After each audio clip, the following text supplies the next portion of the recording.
Hi guys, it's Rosie.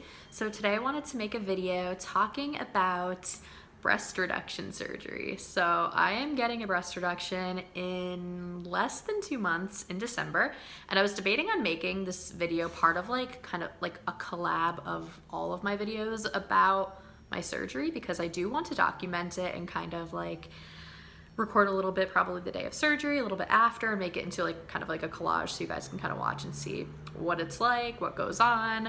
But I kind of wanted to make this video separate just to talk about it a little bit because I have not had the surgery yet, but I do have my appointment set for December 18th, which is exactly a week before Christmas. Merry Christmas to me.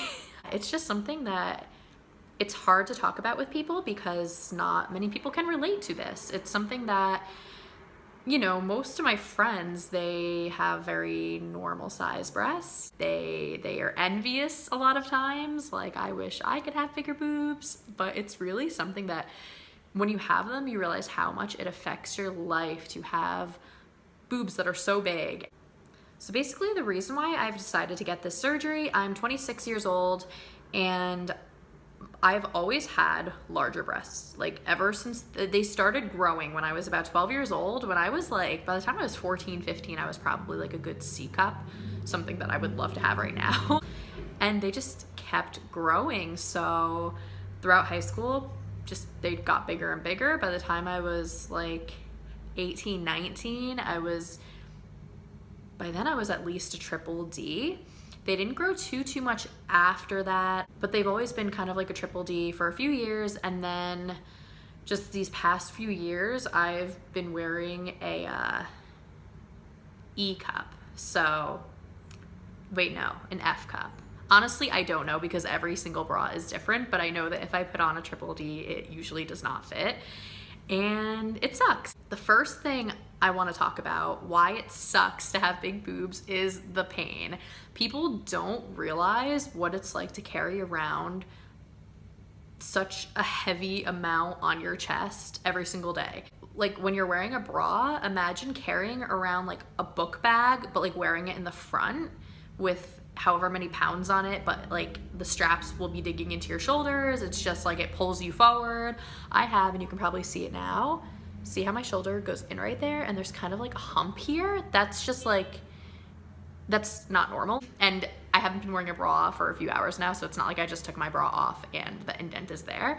My shoulders are permanently indented and it's so uncomfortable. So basically when I wear a bra, when you have such large breasts, the bra, what's holding them up is the shoulder straps.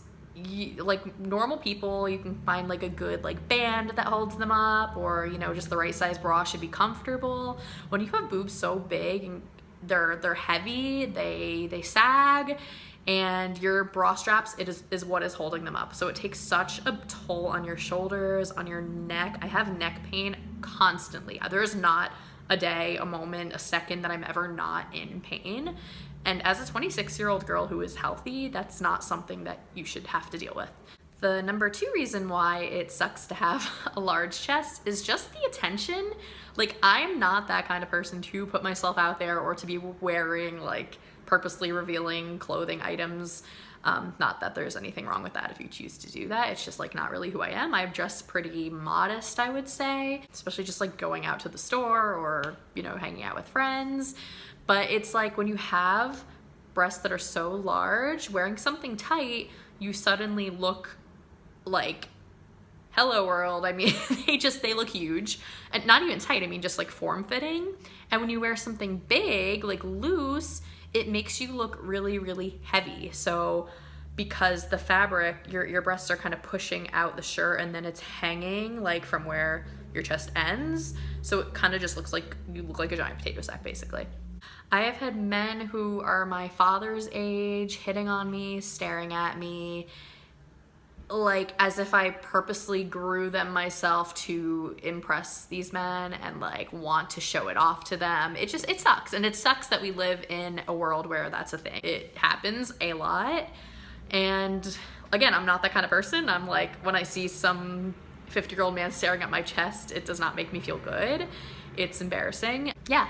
It's not fun. So basically, as time is going on, my back is giving me so many more issues. I've started seeing a chiropractor, and He even said my back is in awful shape, and it is because of my chest. It is so heavy. I also have scoliosis. I used to have to wear a back brace during the nighttime for at least like 5 years of my life while I was a teenager growing. So my back is already not in the best shape, but having like these boulders hanging off my chest every day, it really takes a toll on my back. Even just sitting for me right now, having to like my posture is so bad. My shoulders are constantly like this when they should be back here. And it's something that you can't help because it's not comfortable to hold your shoulders back when you have so much weight on your chest. Then the middle of your back starts hurting. I have pain in the middle of my back, my lower back. It's mostly my neck and shoulders.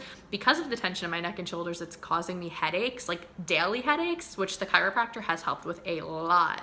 I don't get them every single day now, but again, it's because of my chest. So basically, I made a consultation for a breast reduction surgery based off of the surgeon, the best surgeon in my area. I did my own research. I didn't go to my primary care doctor.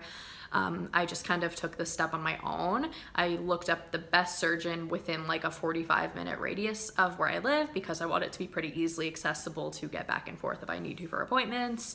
So I found an amazing surgeon, and he actually does the procedure with a lollipop incision. More commonly, breast reductions use an anchor incision. So what they do, they cut around the nipple, down, and then underneath the breast. So it's kind of like an upside down anchor, or that's not an upside down anchor, that's like a normal anchor. That's the more commonly used incision just because it's more like widely taught to plastic surgeons.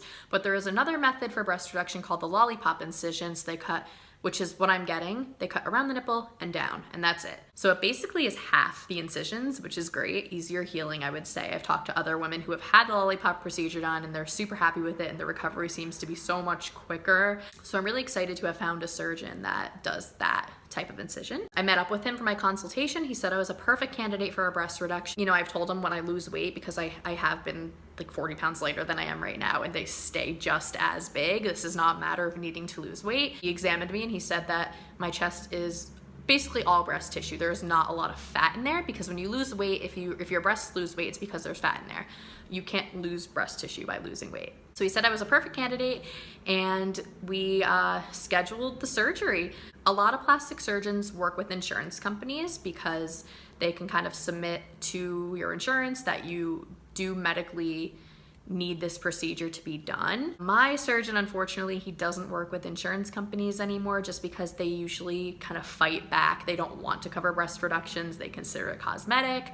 So he used to work with insurance companies. He said that he also does not like that they dictate how much tissue he has to take out. He does not want to be in the operating room and having to have like insurance in mind rather than just being able to do his work as he feels is necessary with the amount of tissue to take out.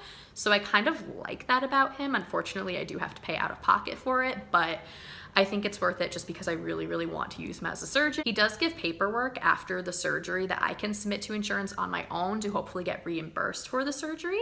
Maybe not all of it, maybe part of it, maybe not at all, but I'm going to at least give it a shot. So my surgery is in December, so please, subscribe if you want to hear about it. Like I said, I'm going to make videos, keep you guys updated, let you know how it goes. Comment if you can relate to this, if you just want to talk about it, if you have any questions. I've done so much research about this surgery that I seriously feel like I could just do it myself. Just kidding. I really do kind of feel like I've informed myself about this surgery well enough to want to go ahead with it. Thank you so much for watching, and I will see you guys in the next video. Bye.